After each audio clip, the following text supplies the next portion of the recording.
Good morning, Internet. This is Nathan at Ecigexpress, and today we are reviewing the Aspire Atlantis sub-ohm tank system.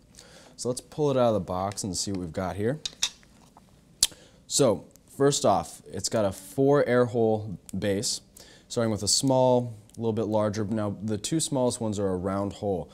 Once you start getting up to the 3rd and 4th air hole, you've got more of a cyclops style, so you've got some really nice air intake. Moving up the tank, we've got a Pyrex glass tank, so you don't need to worry about tank crackers or whatnot. Now let's go ahead and open this and take a look at the massive coil. It is a big coil. You can see here 4 juice intake holes large enough to keep up with the vapor production. Now this coil is using Aspire's vertical coil system. So it's a big coil. I was a little bit surprised looking at here. Nice big coil, which allows for a nice amount of air to get through the coil, so you don't have a restriction. With that vertical coil, you've got 360 degrees of vapor production. So juice flow, airflow, all keeps up with the vapor. And even the air channel up to the mouthpiece, wide enough to there's no restrictions. On its largest airflow, it definitely has a nice airy hit. So let's see how she hits. So I've got this here on an 18650 mechanical mod. It's going to be running at 29.4 watts.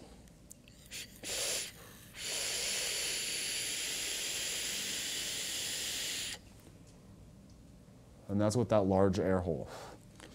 Like I said, really no restrictions. It's a really nice pull. Now what I did notice is there's a slight decrease of flavor when you're on that large air hole.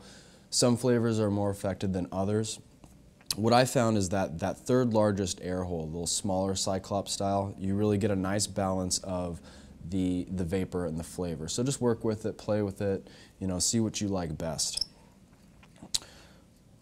One thing I was just pleasantly surprised to find, it works really well on a box mod, even above 2.9 watts.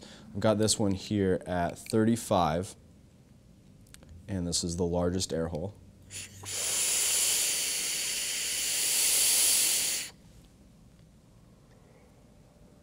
Still no dry hit.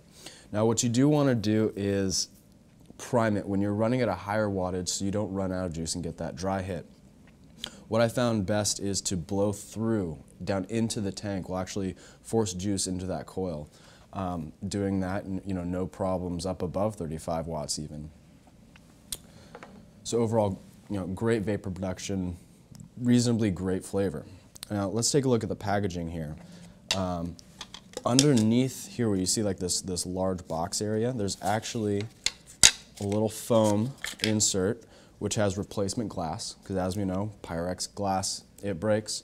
One thing that's also great about the Atlantis system, like with the Nautilus and the Nautilus Mini, is that they do have steel-covered replacement tanks. So if you're one of those that drops your stuff a lot, that might be best for you there. Also with the foam block, we have a replacement coil. So yeah, I was getting about a week of usage out of them, so 2 weeks right off the bat.